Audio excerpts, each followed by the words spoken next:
Amados irmãos e irmãs, paz e bem, hoje é dia 2 de janeiro, estamos já no ano novo. Neste domingo a igreja celebra a Epifania do Senhor.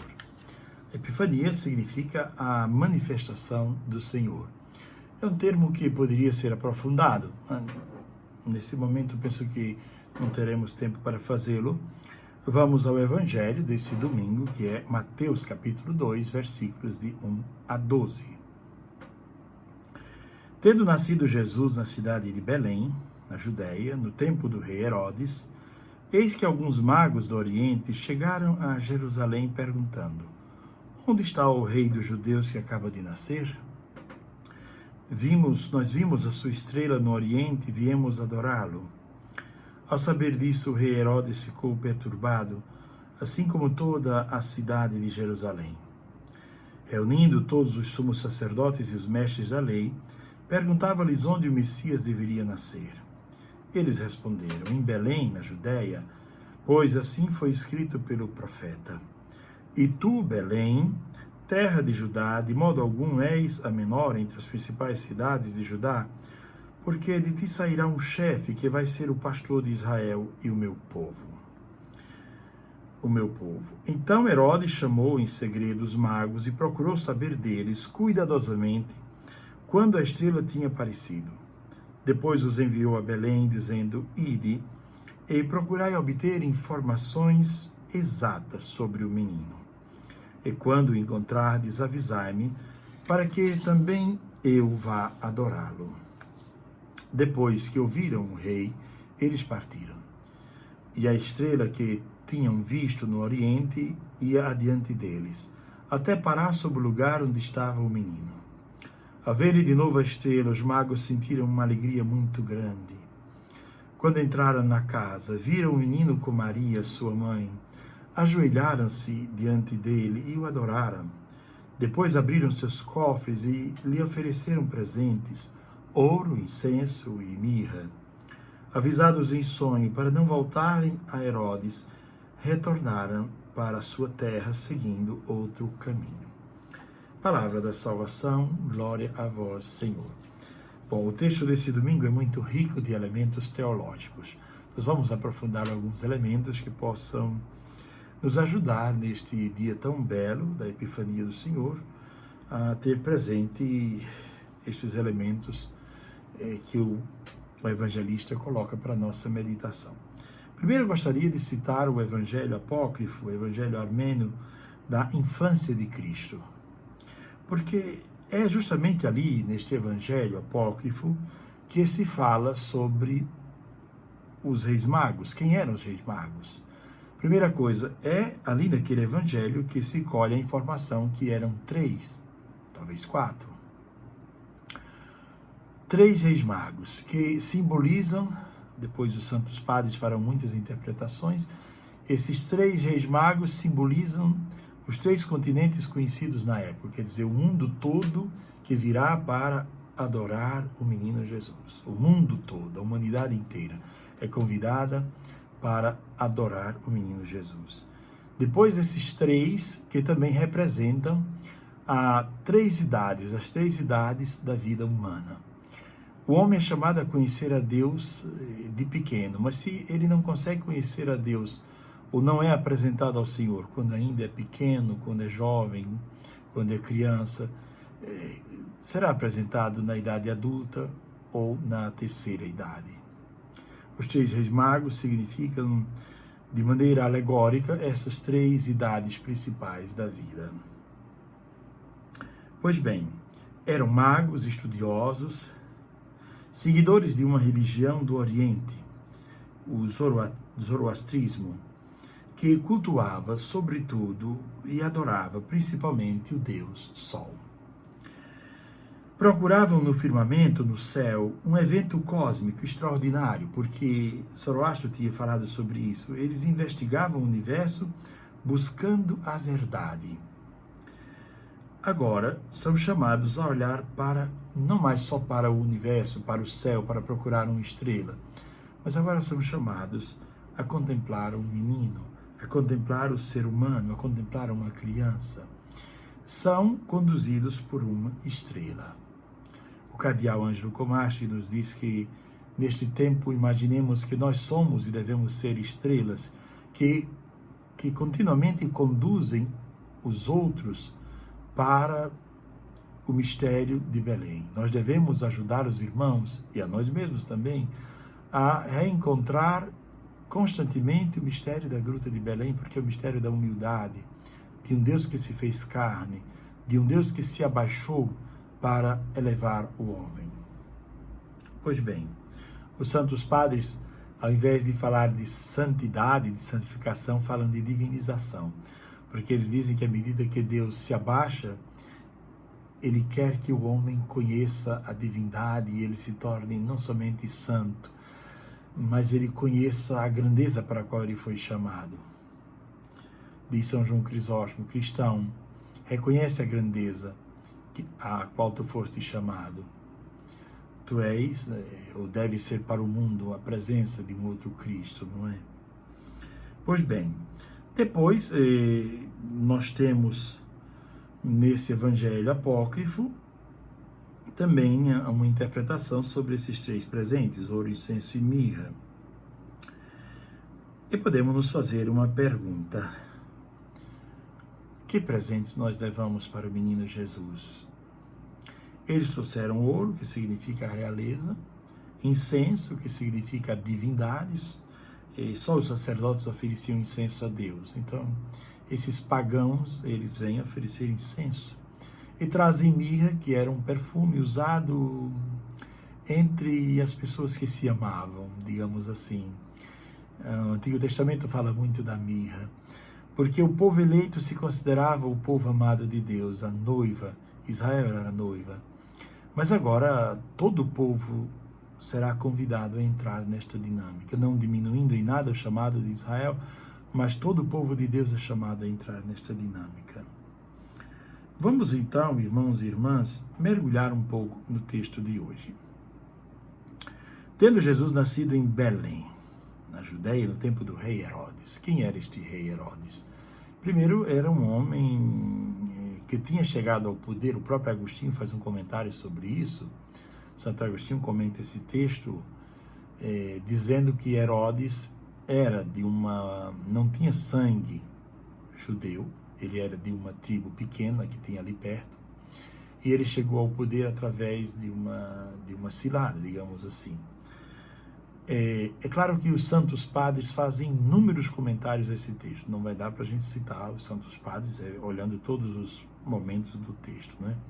Mas Santo Agostinho diz que Herodes era um homem medroso, e era um homem também, digamos assim, inseguro, porque ele tinha usurpado o poder do qual não tinha direito por natureza, porque não tinha sangue do povo de Deus. Pois bem, na Judéia, no tempo do rei Herodes, este homem inseguro, eis que alguns magos do Oriente, é importante dizer que Herodes já tinha matado 2 filhos também, por isso para Herodes não será difícil mandar matar as criancinhas, porque ele não queria que ninguém tomasse o lugar dele. Era um homem medroso, era um homem que tinha poder, mas vivia com medo constante de perder este poder.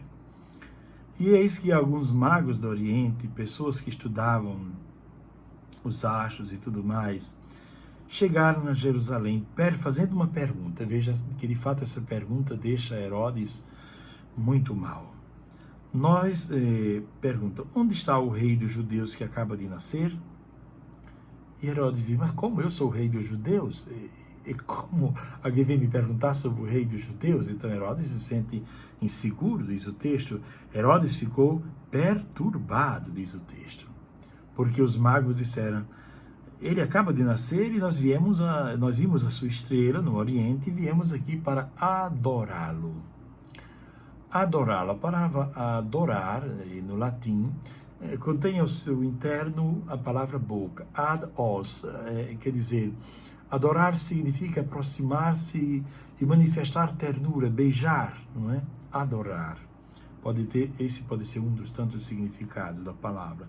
Viemos para nos render a esta beleza, a este amor que foi manifesto por Deus, a este Filho de Deus que tornou-se homem.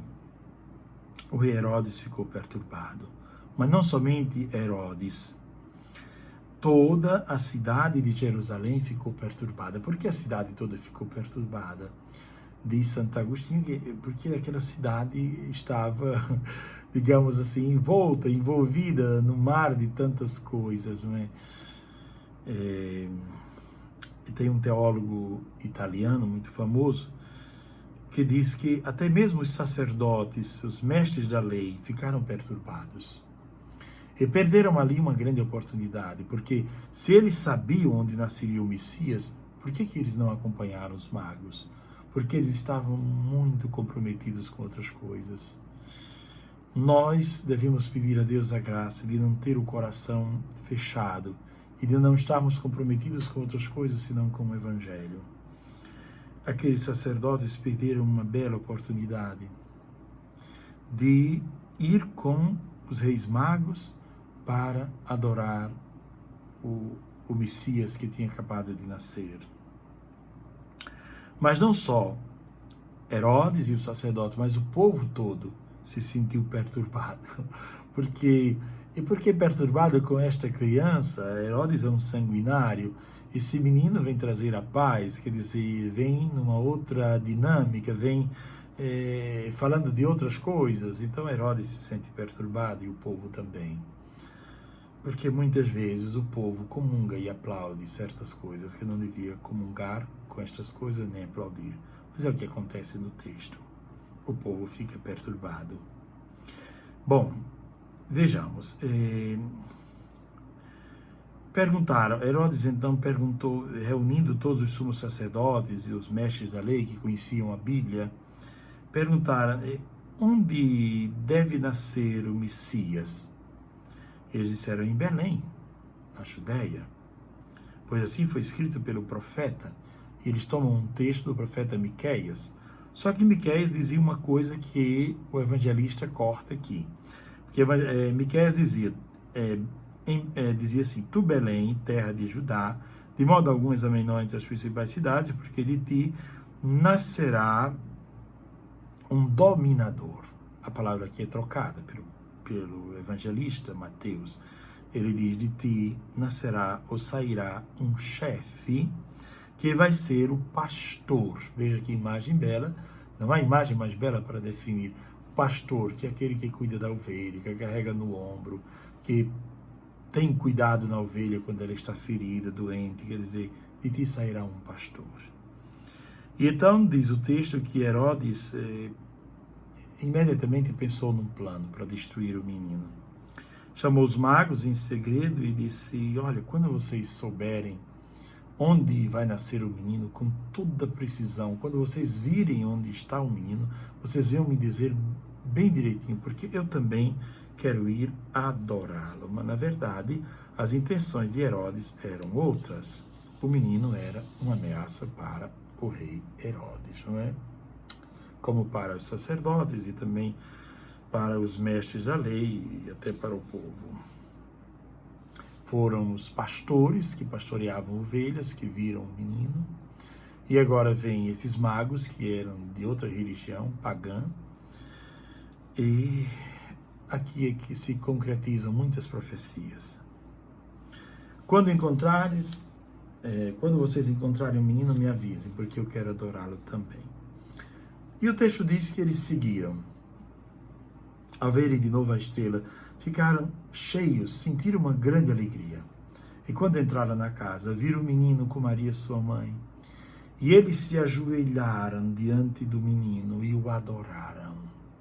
Quer dizer, um menino que causa ternura, Deus que vem ao nosso encontro, não para apresentar poder, força, mas Deus que vem ao nosso encontro para nos ensinar o caminho da ternura, do amor, da paz. Eles se ajoelham e adoram. Ad os, quer dizer, beijam o menino, se aproximam do menino, são tocados por essa ternura, se ajoelham, mesmo sendo de outra religião, mas se ajoelham porque este menino encanta, converte, toca pela sua ternura, pelo seu amor, pela sua beleza.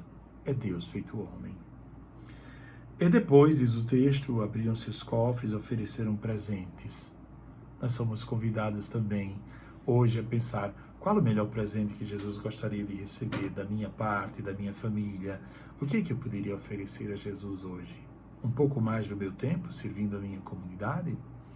Um pouco mais de vida de oração? Se no ano passado eu não tive vida de oração, o que é que eu posso oferecer a Jesus? E diz o texto que eles foram avisados em sonho para não voltarem a Herodes e retomaram para a sua terra, seguindo outro caminho. Esse final do texto é belíssimo porque aprender a andar por outro caminho, fugir do caminho da idolatria, fugir do caminho do ódio, porque Herodes estava cheio de ódio, de raiva, de medo, fugir deste caminho e continuar buscando a vida em Deus. Vejam que no Evangelho, nenhuma pessoa, com exceção daquele jovem rico, nenhuma pessoa, e com exceção, é claro, desses fariseus, de alguns fariseus, mestres da lei, nenhuma pessoa encontrava Jesus e saía do mesmo jeito. Olhe, por exemplo, para Zaqueu. Quando Jesus entrou na casa de Zaqueu, ele disse: Senhor, todas as coisas que eu fiz de errado eu quero consertar. Veja o encontro de Jesus com Maria de Magdala. Ela também resolveu mudar de vida. Veja o encontro de Jesus com as pessoas, com o endemoniado, com o cego que voltou a ver, com o surdo que voltou a ouvir, com o mudo que voltou a falar. O encontro com Jesus faz o homem voltar por outro caminho. Então, quando você for à missa neste domingo, pense: quais são os caminhos que eu devo mudar neste ano de 2022? Quais são os caminhos que estão me levando para o sofrimento, para a dor, para a derrota?